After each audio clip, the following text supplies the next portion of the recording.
बिस्मिल्लाहिर्रहमानिर्रहीम। अस्सलाम वालेकुम वरहमतुल्लाहि वबरकातुहू। व्यूअर्स, रेडियस ऑफ कर्वेचर का हमने फार्मूला ड्राइव किया था। आज हम उस फार्मूले को अप्लाई करके एक क्वेश्चन सॉल्व करते हैं।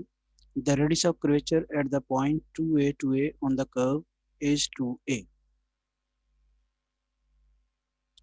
Prove that the radius of curvature at the point 2a on the curve x square y is equal to a x square plus y square is equal to 2a। तो curve आपने लिख ली है, इसको आप implicit form में, function की फॉर्म में लिखें तो आएगा f of x y is equal to x square y minus A into x square plus y square. तो इम्प्लिसिट फॉर्म का हमने फॉर्मूला ड्राइव किया हुआ है रेडियस ऑफ कर्वेचर फाइंड करने का। वो मैं लिंक भी साथ आपको शेयर करवा देता हूँ कि अगर किसी ने वो फार्मूला ड्राइव करना सीखना है तो वो उस लिंक से जाके देख सकते हैं। एनी हो, ये इम्प्लिसिट फॉर्म में जब मैंने लिखा तो मैंने ये किया कि ये जो मेरी इस इक्वेशन की राइट हैंड साइड है, मैं उसको लेफ्ट हैंड साइड पे ले गया तो नेगेटिव बन गई। तो ये कोई फ़र्क नहीं है, बच्चा परेशान ना हो, आप ये भी इधर ला सकते हैं, आंसर दोनों सूरतों में सेम आएगा। यानी मैंने तो ये किया एक्स स्क्र वाई माइनस ए into X square plus Y square. अगर कोई स्टूडेंट ये करता है A into X square plus Y square minus X square Y, तो तब भी आंसर उसका सेम आएगा, तो इससे कोई फ़र्क नहीं पड़ेगा। यानी हो, हमने इम्प्लिसिट फॉर्म में फंक्शन को लिख लिया, और इम्प्लिसिट फॉर्म में फंक्शन लिखने के बाद हम देखते हैं कि फार्मूले में क्या क्या चीज़ें ज़रूरतें हैं, फार्मूले की जो चीज़ें हम फाइंड करें और फिर रेडियस ऑफ कर्वेचर हमें फाइंड हो जाए।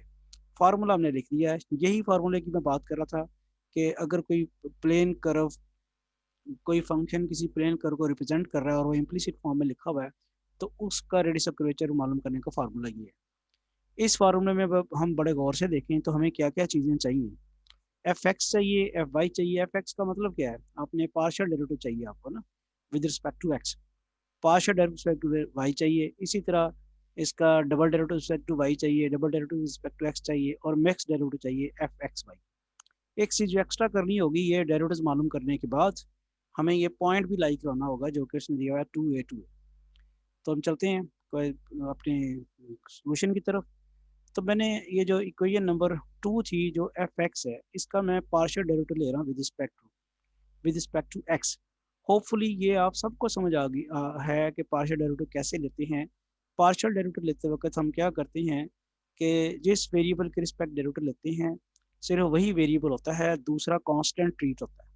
जैसा कि आप यहाँ पे गौर से देख रहे हैं कि हमारे पास ये एक्सप्रेशन है, इसका जब मैं डेरिवेटिव लूँगा x with respect to x, तो आपके पास क्या आ जाएगा, आपके पास ये टर्म एक्स स्क्वेयर का डेरिवेटिव आएगा, वो आएगा 2x, और y कांस्टेंट है, ये y एज इट इज रहेगा। इसी तरह माइनस ए और एक्स स्क्वेयर का डेरिवेटिव आएगा 2x, और वाई स्क्वेयर कांस्टेंट ट्रीट होगा और वो जीरो हो जाएगा। तो इसलिए आप देख रहे हैं कि इसका डेरिवेटिव जो आया है इस पूरी टर्म का विद रिस्पेक्ट टू एक्स, वो आ गया है 2xy plus 2ax, because we have taken partial derivative of f with respect to x, and while taking the partial derivative with respect to x, we keep y constant. तो therefore जैसा derivative लेते वक्त constant के साथ हम treatment करते हैं, वही इस वक्त हमने y के साथ ट्रीटमेंट किया है, क्योंकि y इस वक्त कांस्टेंट है, वेरिएबल नहीं है। अच्छा जी, एफ एक्स तो मालूम हो गया। उसके बाद अगर हम देखें तो एफ डबल एक्स कैसे मालूम करना है, ये जो आया है इसी का दोबारा डेरिवेटिव लेना है विद रिस्पेक्ट टू एक्स। तो मैंने फिर वही कहा कि आप विद रिस्पेक्ट टू एक्स लेंगे, टू कांस्टेंट है, वाई भी कांस्टेंट है, टू और वाई एज इट इज पड़ा रहेगा, एक्स का डेरिवेटिव आ जाएगा 1। इसी तरह टू कांस्टेंट है, ए कांस्टेंट है, वो एज इट इज पड़ा रहेगा और एक्स का डेरिवेटिव आ जाएगा 1। इस तरह आपके पास एफ डबल एक्स बन जाएगा, जो कि हमें यहाँ पे चाहिए फार्मूले। आगे चलते हैं जी, मिक्स डेरिवेटिव। मिक्स डेरिवेटिव के लिए क्या करना है, एफ एक्स वाई, यानी पहले से एफ एक्स लिया हुआ है उसी इक्वेशन को पकड़ना है जिसमें एफ एक्स लिया हुआ है, और वो कौन सी है, वो ये है, ये इक्वेशन है, इसका डेरिवेटिव लेना है विद रिस्पेक्ट टू वाई। जब आप इसका, क्योंकि ये देखे ना, ये नजर आ रहा है आपको, एफ एक्स पहले से लिया हुआ है और अब आप डेरिवेटिव ले रहे हैं विद रिस्पेक्ट टू वाई। जब आप इस एक्सप्रेशन का रिस्पेक्ट टू वाई डेरिवेटिव लेंगे तो आपका एक्स जो है वो कांस्टेंट होगा। अब वो आपका टू भी कांस्टेंट है, एक्स भी कांस्टेंट है, वो एज इट इज आ गया, और वाई का डेरिवेटिव हो गया 1। और उसके बाद जब इसका लेंगे डेरिवेटिव, तो चूंकि आप रिस्पेक्ट टू वाई ले रहे हैं, तो टू भी कांस्टेंट, ए भी कांस्टेंट और एक्स भी कांस्टेंट, इसका डेरिवेटिव आ गया 0। लिहाजा आपके पास जो डेरिवेटिव आया एफ एक्स का डेरिवेटिव जो आया विद रिस्पेक्ट टू वाई वो आपके पास आ गया इस एक्सप्रेशन से, एफ एक्स का derivative with respect to Y आ गया 2x। अच्छा जी, अब हम गौर से देखें फार्मूले की, हमने काफ़ी सारी चीज़ें मालूम कर ली हैं। अब हमें सिर्फ एफ वाई और एफ डबल वाई मालूम करना है। तो एफ वाई मालूम करने के लिए दोबारा इस इक्वेशन की तरफ जाना होगा। इक्वेशन ये वाली जो है, जो हमारे पास ये इक्वेशन नंबर 2 है, इसकी तरफ जाना होगा। इसका डेरिवेटिव लेंगे with respect to y, f y मालूम करने के लिए। तो जब रिस्पेक्ट टू वाई डेरिवेटिव लेंगे तो उस वक्त डेफिनेटली एक्स वाली टर्म जो है वो कांस्टेंट ट्रीट होगी।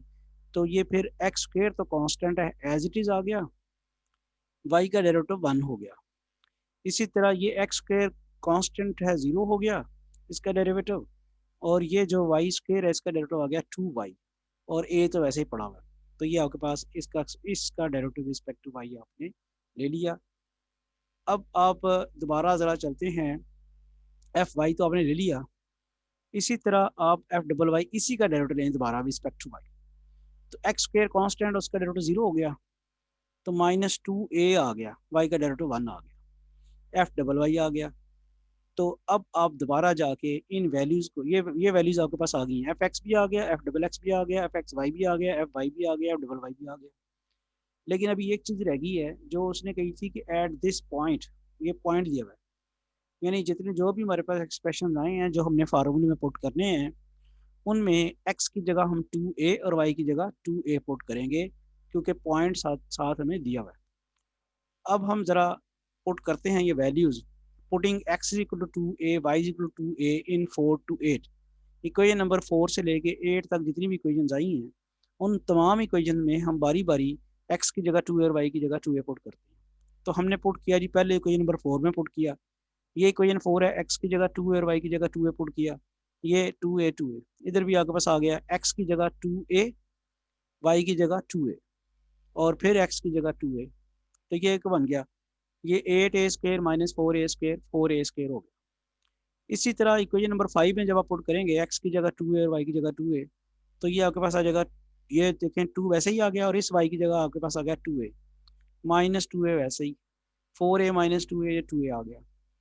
इक्वेशन नंबर 6 में पुट करते हैं x की जगह 2a और y की जगह 2a, तो इक्वेशन नंबर 6 की जो है उसकी राइट हैंड साइड में सिर्फ x ही है, 2 ऐसे ही पड़ा रहा है, x की जगह आ गया 2a, तो आंसर आ गया 4a। क्वेश्चन नंबर 7 में जब आप पुट करते हैं x की जगह 2a और y की जगह 2a, तो आपके पास आता है 2a square minus 2a into 2a, वो बन जाता है 4a square minus 4a square, यानी इक्वेशन नंबर 7 में एफ वाई है वो उसकी वैल्यू आ गई 0। फाइनली 8th इक्वेशन जो है उसमें आप x की जगह 2 और y की जगह 2a पुट करें, तो वो हाँ करेंगे ही नहीं, आप सिर्फ इधर ही पुट कर सकेंगे, राइट साइड पे तो आपके पास ना x है ना y है। तो आप x की जगह 2a और y की जगह 2a इधर तो पुट कर लेंगे, राइट साइड पे है ही नहीं है, वो एज इट इज रहेगा -2, चूंकि कांस्टेंट आ गया हुआ ना, एफ डबल वाई आ गया हुआ कांस्टेंट, तो कांस्टेंट चेंज नहीं होना, उसमें एक्स और वाई जो मर्जी चेंज करते रहे। तो एफ डबल वाई की वैल्यू आ गई 2a आ गया -2a। अब हम सारी वैल्यूज जो हैं फाइंड कर चुके हैं, इन सारी वैल्यूज को इक्वेशन नंबर 3 में पुट करते हैं। तो इक्वेशन नंबर 3 में एफ एक्स पुट किया, एफ एक्स किसके बराबर था, 4a स्क्वायर के बराबर था। ये देखें 4a स्क्वायर एक्स है एफ एक्स, मैं इसको ज़रा हाईलाइट कर दूँ, पहली मैंने वैल्यू पुट की है 4a स्क्वायर एफ एक्स, ये एफ एक्स आ गया। एफ वाई जो है वो मेरे पास 0 है, वो मैंने यहाँ पे 0 पुट कर दिया। इसी तरह डिनोमिनेटर में भी, जहाँ जहाँ डिनोमिनेटर में अगर गौर करें एफ एक्स था, एफ एक्स दिया 4a स्क्वायर आ गया, एफ डबल वाई है उसकी जगह -2a आ गया। इसी तरह -2 एफ एक्स की जगह 4a स्क्वायर आ गया, एफ वाई की जगह 0 आ गया, और एफ एक्स वाई की जगह आपके पास आ गया है 4a। इसी तरह एफ वाई की जगह 0, और उसके बाद एफ डबल एक्स की जगह 2a। तो जहाँ जहाँ आपके पास 0 आए हैं वो तो टर्म्स 0 हो जाएंगी ना, जहाँ जहाँ 0 आया मल्टीप्लाई होके। तो आपके पास फाइनली सिर्फ ये रह गया 4a square whole square raised power 3/2 divided by 16a4 into -2a -0 + 0। ये वाला 2 इसके साथ कैंसिल हो जाता है, तो आपके पास रह जाएगा 4a square raised power 3 divided by -32a raised power 5 mod. ये मॉड ऑब्जॉर्व कर देते, अगर नेगेटिव साइन ऑब्जॉर्व हो जाएगा, तो ऊपर आपके पास आ जाएगा 64a6 डिवाइडेड बाई 32a5। तो अब ये इसको कैंसिल करके क्या आ जाता है 2a। तो हमारा यही आंसर था कि हमने साबित करना था कि radius of curvature is equal to 2a। Hopefully आपको ये स्टेप सारे समझ आ गए होंगे।